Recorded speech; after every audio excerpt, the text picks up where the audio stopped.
Martin Kemp, there you are. It's time for us to have a bit of a chat with you. Hey, girls, great show. It's very kind. I mean, we're obviously just talking about this book and about it talking about men wanting strong women. And you and Shirley have been married for 33 years. Wow. You know, when you were looking at your life partner, did it matter to you that she was a strong woman or a quieter woman? Was she just Shirley?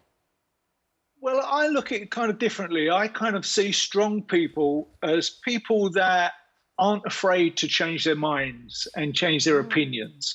I think being dogmatic doesn't get you anywhere. You know, if you just got your own vision and that's my point of view and that's the way I'm going.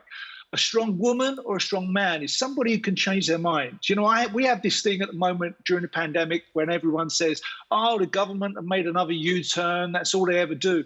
But in my opinion, making a U-turn or being able to say I'm changing my mind is strength. And that's what I like in women.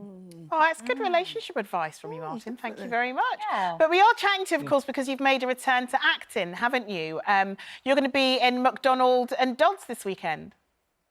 Yeah, this Sunday, 8 o'clock. I'll tell you something, getting back to acting is kind of like getting back to my roots. You know, I was acting when I was 8 years old, when I was a kid. For 10 years as a child actor, and then all the other stuff I've done in between. It's just purely, for me, it's just about being able to use your imagination. You know, put yourself in a world that doesn't exist. Forget about all the worries that's going on around the world at the moment. Just for those moments when someone says action to when they says cut, you're in a completely different world, and it's so nice. I have to say, when I've seen like pap shots and stuff of people out filming in dramas, Martin, at the moment, for those actors, of course, there's so many actors that are struggling terribly, but for those that are in work, you are literally escaping this world and getting to play, properly play. Yeah.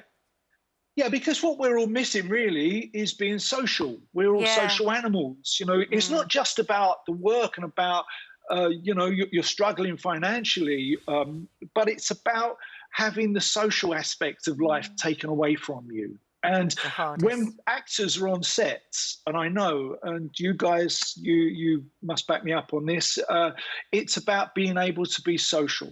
And that is the thing that everybody's missing. We can't wait. Listen, June 21, bring it on. At least June 21, at least. But I think one thing also that you guys as actors are able to provide to us is a little bit of escapism, and that's what this series, I guess, is all about as well. It gives us something to settle down with on the sofa and watch for an hour. So let's take a look. 5 people went up, but only 4 came down alive. Get them talking. The more they talk, the more mistakes they'll make. Have we identified the dead man? And the closer we'll get to the truth. Did he jump or was he pushed? You're trying to get us to turn on each other. We're unbreakable.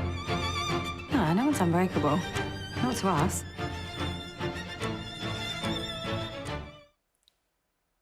Oh, I'd definitely be tuning in on Sunday. That looks amazing.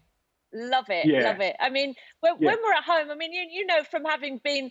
You've got so much diversity in your career from being, you know, a band member, entertaining those thousands of people that you wouldn't be able to do. So the fact that you've got the acting as well is incredible, and I can't wait to watch it. You know, I'm just happy I live in this world of imagination called entertainment, and it's just a thrill. And I know I'm absolutely have been blessed in my life being able to go from one thing to another.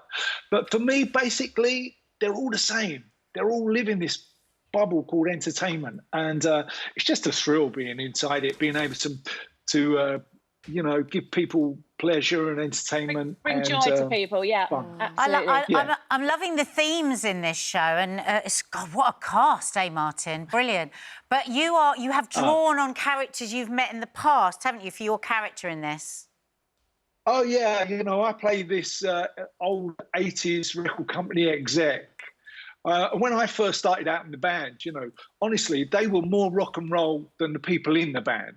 I remember them taking us once.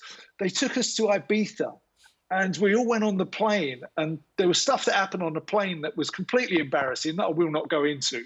But when we get to the hotel, they booked themselves into the super suites, and the people in the band, the real VIPs, were in the little rooms. They were absolutely, honestly, Penny, you ask Rod. He will tell you they were worse than the guys in the bands. Well, Martin... And so I took all of that and I based my character on that. But you're not going to give us any names, are you? Or are you? I cannot, no. I'd end up in prison. Well, now, Martin, obviously you're a family man. You've got a lovely young son, who I was with last night. Not in that. Yeah, I was about to say. I mean, like, we was filming together. I'd love to set him up with someone. He's absolutely gorgeous. You know, and obviously when you had him and you married, did you have a baby contract like what we was talking about earlier? Was you doing the bottle feeding and maybe she was doing the nights? I enjoyed that conversation, but no, we never had anything. You know, we found, well, you know, I found that it didn't matter when you had kids. It doesn't matter what kind of plans you make for yourself or for your family or anyone. It doesn't matter what plans you have, because whatever stage you get to, your plans change. Yeah. And you have to bend with it. So that you can't make a contract. It's almost impossible. Yeah. You can't say you're going to do this and I'm going to do that, because everything changes every single day. And that's the joy of having... I'm a bit obsessed by looking at your home video there, because of course that's little baby Roman. Oh. Did you? Was there any part of you when you decided that you wanted to get into entertainment that you thought, oh no? No, because, you know, like I said earlier, he was so articulate as a little boy that he was entertaining me and my family. He was going into school in the mornings, and the teacher would have him on the middle desk doing impressions of other teachers before school started. He was always an entertainer, and he is in such the perfect place. You know, he entertains Britain with his radio show every morning, you know, during breakfast. And I absolutely he's just a consummate professional. And I love listening to him. Roman's just brilliant, and I'm so looking forward to seeing you at McDonald and Dodds on Sunday. So thanks so much for joining us, Martin. Love to the family. My pleasure. Gosh, that flew past. Pleasure.